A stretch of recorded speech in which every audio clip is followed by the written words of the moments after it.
guys, welcome back to my channel. Today we're going to draw and paint a beautiful Colorado landscape. This one is great for beginners. It's just using a few basic colors.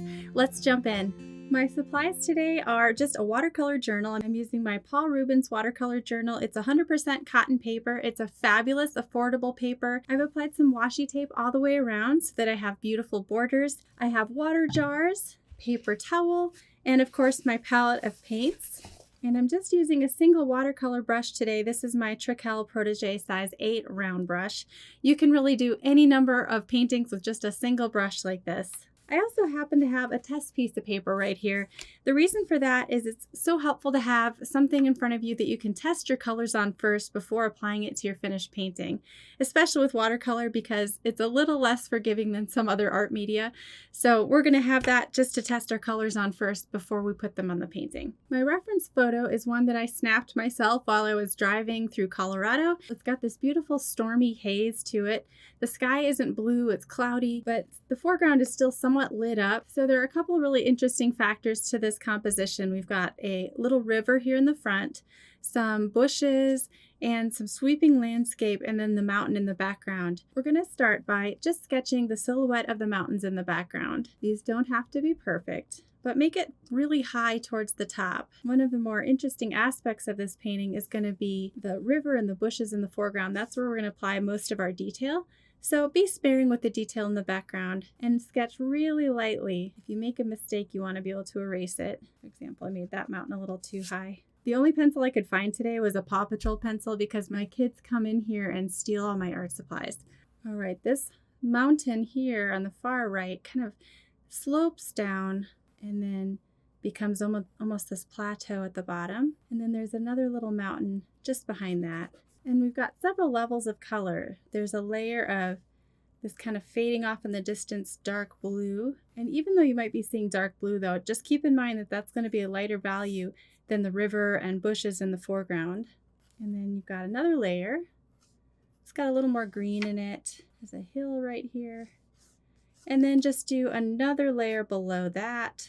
And we don't have to exactly copy the reference photo. You might be seeing tons of detail in the photo and thinking, oh man, I can't draw all of that. And you don't need to. You're the artist. You get to choose what you want to include. So don't worry about that. Just include as much detail as you feel comfortable with. And the other important thing to sketch will be this little river here. And it's kind of cut off or intersected by some bushes, but I'm going to change that a little bit. So I'm going to draw the origin of the creek, what we can see of it right over here. And then I'm going to draw a little sliver that's not actually there in the reference photo so that we can see a connection as it's coming forward rather than just cut off. So try to just get the big shape of it. And I'm going to have it come right into the corner. So I'm leaving out some of this grassy portion that is in the front of the composition. And the bushes themselves, I'm actually going to push up a little higher. So I'm going to have them more on the same plane or just above the turn of the river here rather than below. You guys can change things around from your reference photo. Don't be slavish copyists. Make it how you want it to be.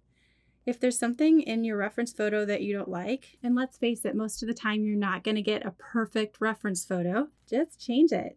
You know, to kind of balance out the corner of the composition where the river is flowing over here, I'm going to draw this one little bush just to the left of the river. Mark the dark shape where the shadow of the bush is. Most of this will be done with paint, and we're going to be quite expressive with these details. So I'm going to actually make the bush on the far left, or the tree on the far left, the tallest one, and the one in the middle a little shorter. So we'll have this kind of progression of tall to short over here. And then intersect the one on the left with another bush. Okay, well that's it for my sketch. Not much there, but it's a start. All right, so let's figure out what color we're going to use for the sky. And this is where it's helpful to have your test sheet in front of you so you can see what colors you're getting yourself into before you apply them to the paper. I'm going to take Ultramarine Blue and have my paper towel handy to control the amount of water that's in my brush. But I'm going to swirl some of that around on the palette and actually mix in a little tint of Alizarin Crimson. This one here on my palette, this Alizarin Crimson. And so when you combine, of course, a red and a blue, you get a purple.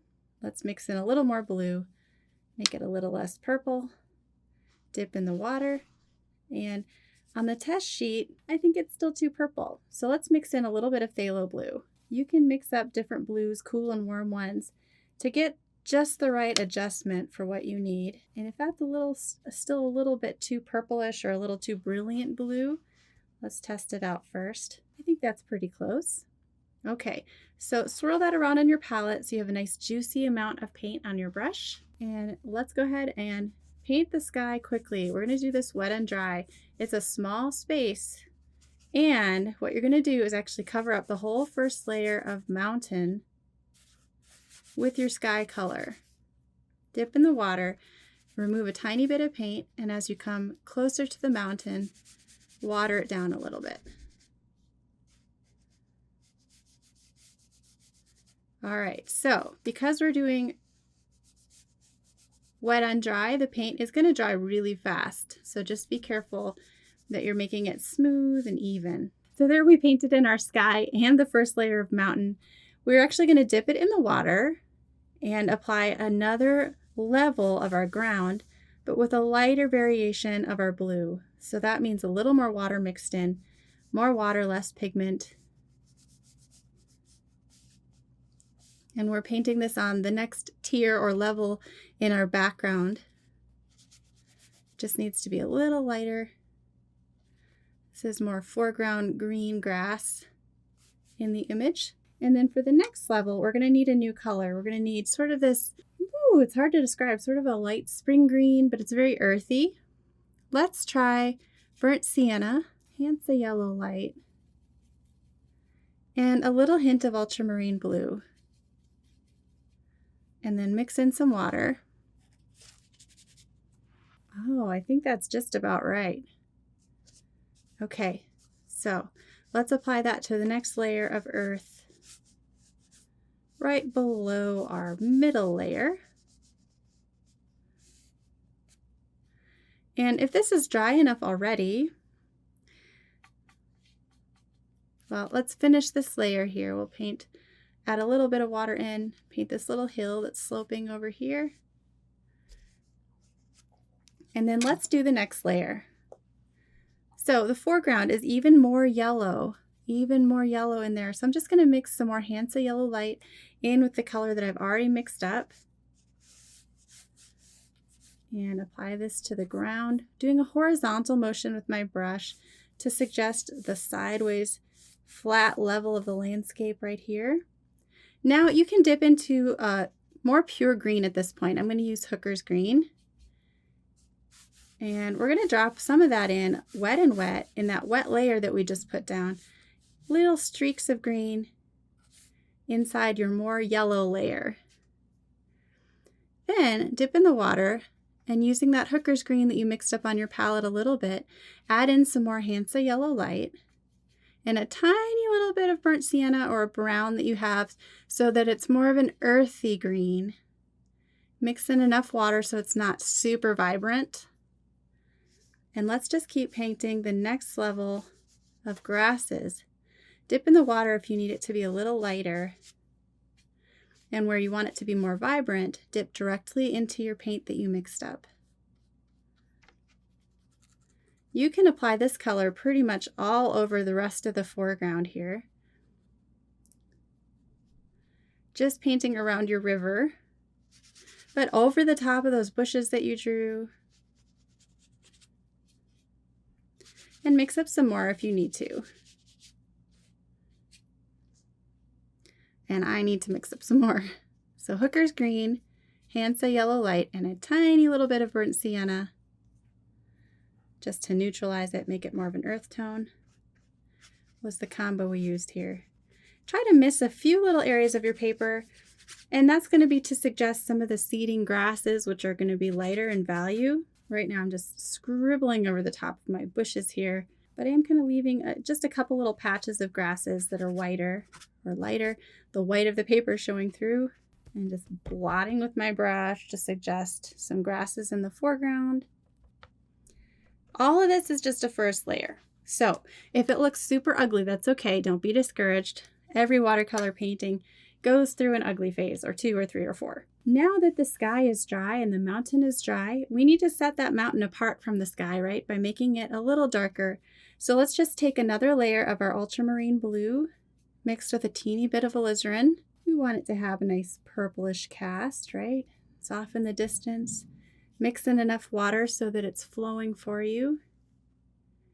And let's just layer this over the top of that distant mountain.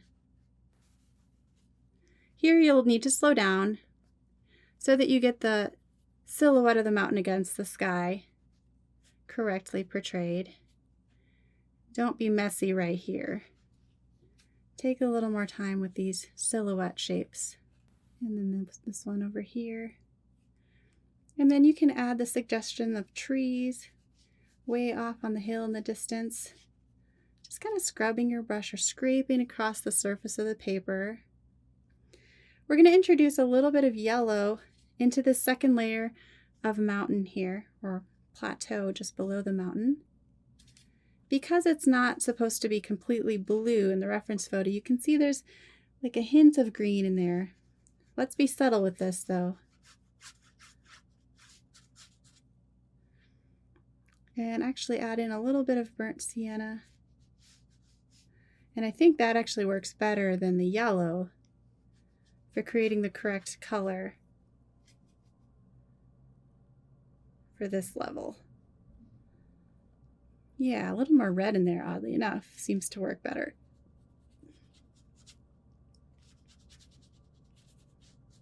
Don't get too detailed. You want that to just kind of fade off in the distance.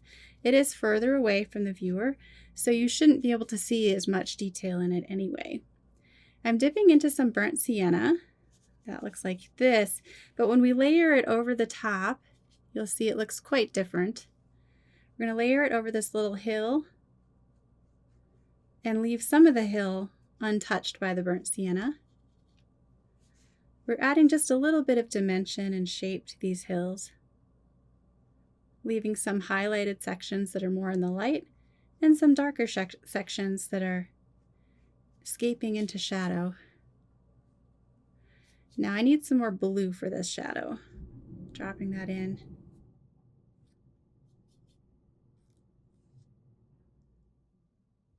All right, continuing on with some more detail in the foreground. Let's paint our little river. So for this blue in the river, it's really similar actually to the color of the mountains themselves. And to get that color, we mixed ultramarine, burnt sienna, alizarin crimson, a little phthalo blue. Honestly, just push and pull paint colors until you're happy with the color that you get. And it might take a little bit of mixing to get there, but the more you mix your colors, the more comfortable you'll be with them. Dip in the water slightly, just so your paint flows really easily. And let's just paint in the water using a horizontal motion of the brush, kind of moving serenely the way the water is moving. And remember, we're changing the shape of the river a little bit so that we can kind of see where it's connecting in between these grasses.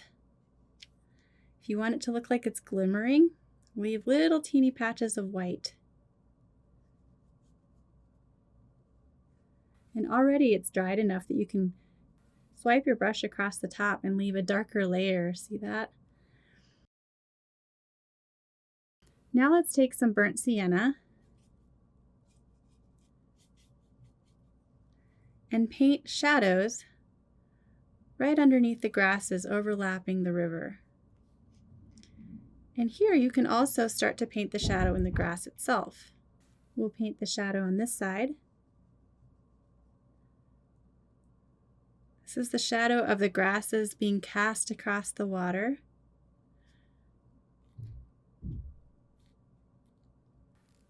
And already we get a sense of this deepness, this hollowed out section in the meadow. To make the shadows even darker, take a dark color like indigo or black and really get brave here. Boost those values even more.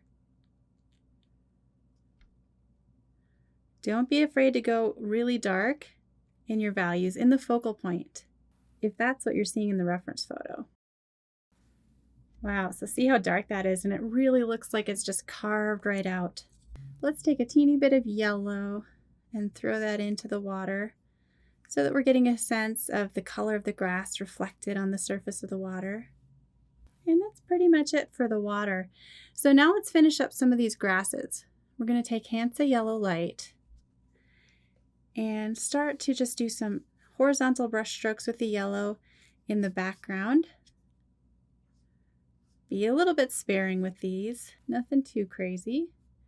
And then if you want to get a sense of some of these reddish grasses in the background, you can use your burnt sienna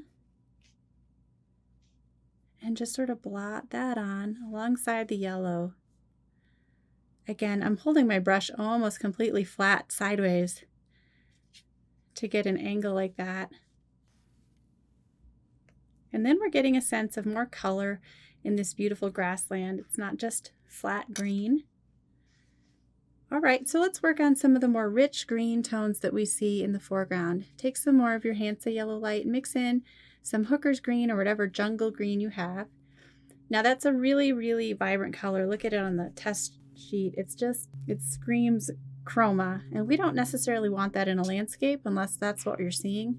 So to tone that down, again, you can mix in some burnt sienna and suddenly you have a much more earthy green. If we put that down, you can see how much more natural looking that green is. I don't like to use the term muddy colors. I like to use the term earth tones because that's what happens when you tend to mix colors in that don't necessarily sit next to each other on the color wheel. And they sort of neutralize each other and create more tones that you would see in nature. So since this little river is the focal point, we're going to start painting little individual grasses next to it. Most of the detail in our painting is going to be right here. And I'm just taking my brush, and you can see it's just this motion like this, and just using the tip of the brush to create those grasses. Leave little gaps in between your brush strokes so we get a sense of light and dark and complexity within those grasses. And then a broader brush stroke down here at the base, close to the water where we want it to look more in shadow. I'm going to add in some more pure Hooker's green to darken it up and give it a vibrant punch of green.